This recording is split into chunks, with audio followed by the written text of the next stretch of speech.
Hey, welcome back. We are busting some myths. Oh, yeah. And they're all about the starting of a coaching business and being successful with that coaching business. And we are on myth number 4, I think. Myth number 4. Myth number 4 is the myth of the one-man band, kind of the solopreneur myth. And if you missed any of our prior myths, that's hard to say. Did you miss any of our prior myths? You can check them out at amandakaufman.net. That's KAUFMAN.net/blog. And you don't have to miss a thing. But stick with us for today, because I think this is really going to resonate with a lot of our tribe. No, absolutely. Because we run into a lot of coaches that are out there on their own, moving and shaking, trying to make a career change, and they're starting out on their own, which is how most people start. That's that solopreneur. Yes, I hate the term solopreneur because I know exactly what it's like. When I was first starting out, I had really gotten into personal development in a pretty obsessive way, I would say. So I learned all the productivity hacks and the systems and the tools and the tips and everything. Became very obsessed with personal growth and how we can really contribute at a more meaningful level in our lives. And I remember going to my very first seminar, and I had this aha that I really wanted to go into business for myself, helping people to have better lives as well. I became very obsessed with this idea that, hey, I was in corporate and kind of going through the motions in corporate, and it just felt very disconnected and out of alignment with what I really wanted to do, which was help people find a path forward faster and with less stress and, just have a really amazing life. And how did you kind of get past this? What was your initial experience with it? Well, initially, it was a lot of brainstorming, a lot of journaling, and a lot of reflection and me time, just thinking through how that could look, what that might be like. And I actually think this dreamer phase, this dreamer stage of what if is really important to any dream because it can take a lot of work. It always takes a lot of work for a meaningful dream to come to fruition. So, having a really good fantasy period is a really important thing. Well, absolutely. And you came in contact with a coach early on that actually helped you along this journey a little bit and gave you an insight of how to shift from employee to entrepreneur and maybe begin thinking about what it might look like as a business. Exactly. So my very first coach, shout out Joey, was someone that I met on the internet. So hey. I'll never forget it. I was getting ready for work. I was working out of town and I was multitasking with my social media, right? And Joey happened to have an ad up of a 10-minute little webinar that was talking all about the leap from being a corporate employee to becoming an entrepreneur. And he had himself had a Wall Street kind of a job, and he had made the leap, so he was in a position to be able to talk about that. And so we got on the phone, went through a bit of a sales process. I just really liked the guy and ended up working with him for about 6 months. What was so powerful about that is that it forced me through the coaching process to take action, even if it was being more intentional about what I was journaling or being more intentional about the activities that I was undertaking. It was hugely helpful in the beginning. Well, take action and actually think through it, to journal on it, as you said, and really start thinking about, well, what might that look like? Really start putting some pen to paper. And that kind of brings us to takeaway number 1. Takeaway number 1 is get some assistance with it if need be. Get out there and make the investment in someone that can help you kind of think through what it is you want to do. Nobody comes into this life and world automatically knowing everything and how to execute it. Sometimes you have to go find an expert. So takeaway number 1 is, if you need that, find that help and take action with it. I'm going to go ahead and embolden and underscore what Chris just said with you need help. You've never done this before. You need help. So whether it's us, we do help coaches to launch their coaching business, or it's somebody else. Obviously I'd love to work with you, but it's more important that you just get past this idea that you can do it by yourself, because frankly, if it's building a coaching business, you can't. I cannot think of one single example of a person who never bought a course, who never hired that coach, who never spent thousands of dollars, and then was very successful in building their business. I can't think of an example. And to be honest, investment doesn't have to mean cash. Right. Investment is some kind of resource you have. That could be time. That could be attention. It could be cash. It could be other things as well. The point with thinking about getting help and investing in that help, one thing to keep in mind, Free help does exist out there. We offer a lot of free help. This is an example of it. Absolutely, this is a great example. But what you'll probably notice is most free help, in fact, very nearly all free help out there, takes a lot of time to get through. It's not very quick to get to the result necessarily, because the higher the potency of result, the more resource it's going to take, usually cash in that case. Often the more free it is, the more time it takes. So it's a trade-off. If you want to get there eventually on the long term, maybe taking a longer boat, so to speak, well, you can find free resources to get most things done eventually, if you have a year or a couple of years to get through it. If you want to get there faster, well, those programs usually cause some kind of capital investment, cash investment, but they give a trade-off of taking less time to get you to the result. Exactly. When you go through a program, you're going through curated content. Yeah. So that's the big difference. You know, most everything you want to know how to do, frankly, you can find it on YouTube. Uncle Google is a good friend. It's so true.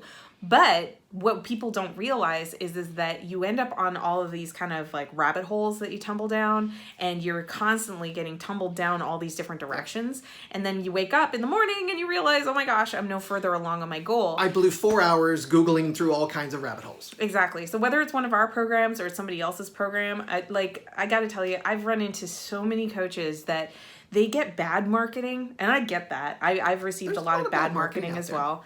And, you know, pushy salespeople and all of that. I get it. That stuff sucks. Also, you don't have to do business with people that you're not comfortable with. Yeah. Right? Number one, you get the final say always. Yep. And number two, not every program is going to completely 100% solve everything that you're going to need to be able to take things to the next level. It's just not possible. However, there's going to be programs that cover most of what you need, and then you can figure out what you want to do to cobble together the rest, whether it's supplementing with the free stuff, supplementing with an additional program, supplementing with coaching, whatever. Finding other paid programs, yeah. Whatever that happens to be. But I hear it a lot of like, oh, I don't want to be pitched. And it's like, okay, but do you want to make progress on your goals? Do you want to spend the next couple of days trying to find something that might help you out, or do you want to get straight to the result? Exactly. That's something to consider. And it doesn't have to be our program, guys. It could be somebody else's program. But the important thing is that you recognize where you need to go fast and where you can take your time. And those are where you should make your investments. 100%. So, you know, I think kind of related to this one-man band thing is one's the knowledge, but two is really just the doing. Yep. So there's a lot to do when you're running a business. And Oh, yeah. I also hear a lot, and now I need to learn bookkeeping, and now I need to learn how to be a lawyer. Now I need to learn how to do accounting, all kinds of stuff, yeah. Yeah, I think it's really important at the outset of the business to really sit down and say, okay, why do I want to do this business? Right? Yep. And what am I willing to do to make sure that all the pieces of the business are happening so that I can do the core thing that I really want to do? So we really recommend, instead of you becoming a master bookkeeper, hire it out. There's a lot of great programs, for example, for that and the other types of tasks that maybe aren't your passion, aren't what you're really good at, or aren't what you want to do, that you can outsource and delegate to others. Now, the tricky part is that you're going to have to do the work to do your marketing, your sales, and your fulfillment on your coaching business, which means that you're going to have to be actually good as a coach, and you're going to have to be willing to have those converting conversations with people. Otherwise, you're just not going to be able to get too far with a business. Yep. I do hear a lot of coaches say, I really want to outsource sales, or I want to outsource marketing. That's great in part. The problem is you then don't have as much control over who's coming in to be coached to you. So that's something that honestly it's worth you spending the time to get the knowledge, to learn how to do yourself, maybe investing in a coach, maybe hiring a coach to help you with that process, so you at least get a real clear understanding of how it works and execute it a little bit yourself, then create a process that you can delegate as it seems appropriate. Exactly. And so, just start with the mind that you're going to be delegating something, even if you have to DIY, do it yourself, everything in the beginning. I think it's a good idea to start like a list on Evernote or a Google Doc or something like that of the things that if you could delegate to a team member, and periodically review it and see, like, have I made it far enough in my business that I can go ahead and invest in that help? Or do I need to suck it up and do those things? And what things can I put on pause and defer until I'm in a position that I can hire the help that I need? Oh, absolutely. Absolutely. And another aspect of this myth that we've seen quite a bit, and we've experienced it ourselves, is kind of the myth that you have to do it all in isolation, and that there's the self-made person out there. Gotta be honest, guys. Nobody lives in a vacuum. We've all been living among humans for many years, many hundreds and thousands and millions and billions of people out there. Okay, so there's really no such thing as a self-made person. You're the culmination of all of the experiences and learnings and educational opportunities you've gotten from others. And the same is true here. So don't be afraid to actually go out and find people to work with you. It's important to have that team. I love that. I love that. So I hope that you love this myth busting. You don't have to go it alone. You don't have to know everything already. You know, I think one of the most dangerous things that I hear new coaches talk about is like, I should know how to do this. I should just be able to do this. And they should all over themselves. It's the biggest trap there is in making the progress in your business. So if you're finding yourself in isolation and alone, it's a really good idea to look at a circle of influence that is really going to support you in moving forward, and that you're not just in kind of a pity party cycle. Yeah. Absolutely. I've done that pity party for months and months and months and months and months.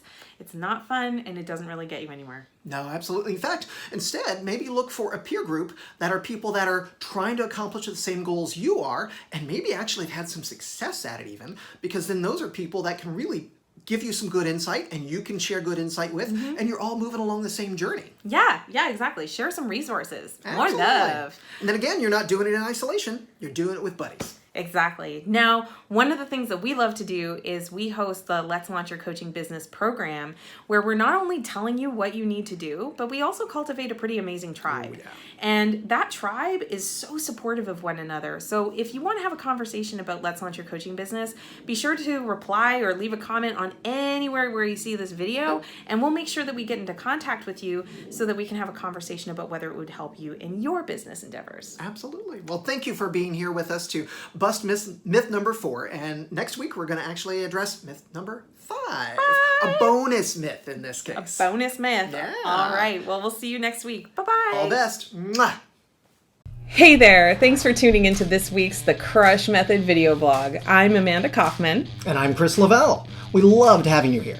Be sure to subscribe to receive more goodies in your inbox every week, and share with others you know who are eager to learn more about building their coaching and expert business. And don't forget to leave a comment below to share your own experiences to inspire and lift others on this journey. And check out our podcast on iTunes called The Crush Method Show so we can join you on your commutes and workouts.